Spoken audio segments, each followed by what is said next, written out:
طيب انا النهارده جبت لكم شرح. طبعا ملاحظ الناس كلها عايزاه ان هي ما بتيجي تنقل من واتس لواتس الرسائل منها بتتمسح او الرسائل ما بتتحفظ.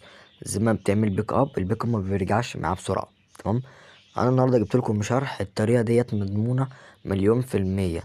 يعني مضمونه مليون في الميه ان انت هتعملها وانت ضامن نفسك. تمام. الطريقه دي هتحتاج منك برنامج واحد اللي هو برنامج ايميتي مانجر اللي هو دوت. البرنامج ده انا هسيبهولك في اللينك في الوصف تحمله. تمام. ده اللينك اللي احنا هنستخدمه في النقل الملفات اللي تقدر تخلي الرسائل موجودة من غير ما تتمسح منك. حلو الكلام. طيب طبعا الأول لما كنا بنيجي نعمل حفظ الرسائل وكده، كنا بنخش على التلات نقط اللي فوق وعلى السيتنج اللي هو الإعدادات، بنخش على الأكونت. سوري، كنا بنخش على الشات. تمام. ونعمل اللي هي شات بيك اب. تمام. بنعمل الطريقة دي كده. فطبعا الطريقة دي كده مش تبقى مضمونة مليون في المية.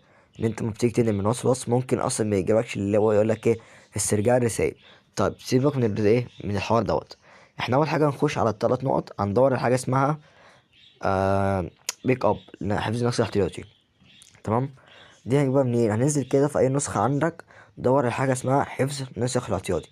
لو انت عندك الواتس بتاعك انجليش، هتدور على حاجة اسمها بيك اب اندرستور، او هو دوت.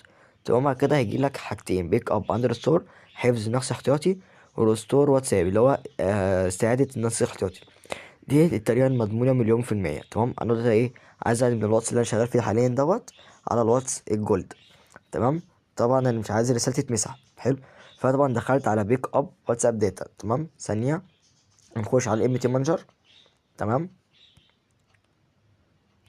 في حاجات همسحها هنا كده عشان الرساله اللي تيجي تبقى عارفين احنا بنعمل ايه. تمام. نجيب دول كده. تمام. نمسح دول. في حاجه تاني؟ مفيش. تمام. هندلت دول. تمام اهوت. طبعا مفيش اي حاجه هنا خاصه بالواتس. تمام. زي ما انت شايف كده مفيش اي ملف خاص بالواتس. تمام.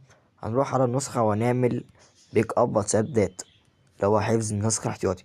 تمام. باك اب فينش هيقول لك انتهى نسخ احتياطي. حلو كده. هنيجي كده نخش على ايميتي مانجر، هنلاقي ان الملف بتاعه نزل اهو ام جي واتساب دات يوبيك اب. حلو. ده الملف اللي احنا هنستخدمه اللي هو داتابيز دوت، الملف اللي هو فيه الرسائل كلها. تمام. هنرجع هنا كده وهنخش على الواتس. حلو الكلام اهو. وهنسجل مع بعضينا دلوقتي، هو الرقم بتاعي. تمام. وهنشوف ازاي الرسالة ترجع. الشرح ده بصراحة الناس كلها طالباه، وكل شوية واحد يكلمني ويقول لي انا عايز انقل من واتس لواتس من غير ما الرسايل عندي تتمسح. حاجة سهلة جدا، مفيش اي مشاكل فيها خالص. تمام. اهو الرسالة دلوقتي هتجيلي، الواتس هيفتح. تمام. انا لسه ما دخلتش اهو. هكتب اخر رقم ويفتح معانا دلوقتي مع بعضينا اهو، نشوف اللي هيحصل. تمام. طبعا اهوت انا طبعا ايه ادوس سكايب. تمام. طبعا انا كده ما عملتش اي حاجه، دوست سكايب. وهتشوفوا بنفسكم لما اجي افتح الواتس مش هلاقي الرسائل موجوده. تمام.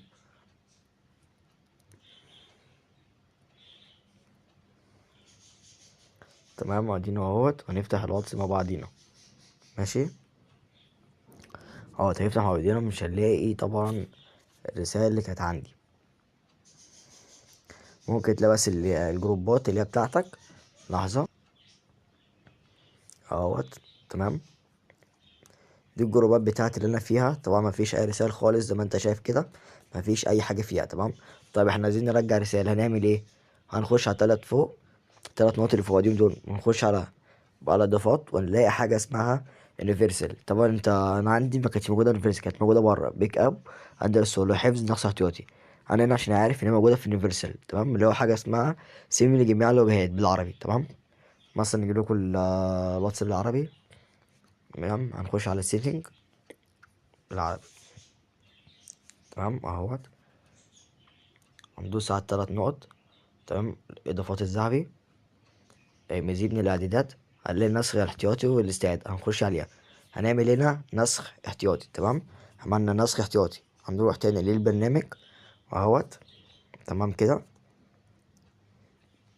ولاقي واتساب اهو، واتساب اهو. تمام اهو. ده ملف تاني للواتس. وهنخش على كلمة اسمها بيك اب. تمام. بعد كده كوم دوت واتساب تو بلس.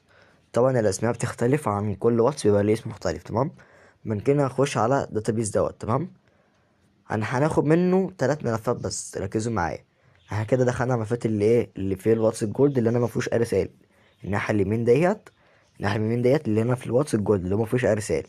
الناحيه الشمال ديت هنخش على الواتس اللي فيه رسائل. كان اسم الواتس ام جي واتساب. نخش على يوبيك اب كوم دوت ام جي واتساب. هنخش على الداتابيز. تمام. هنمسح هنا. هنا هنمسح كله. كده كده مش هنحتاجه في حاجه. الرسائل كلها موجوده على الواتس ام جي مش واتس الجولد.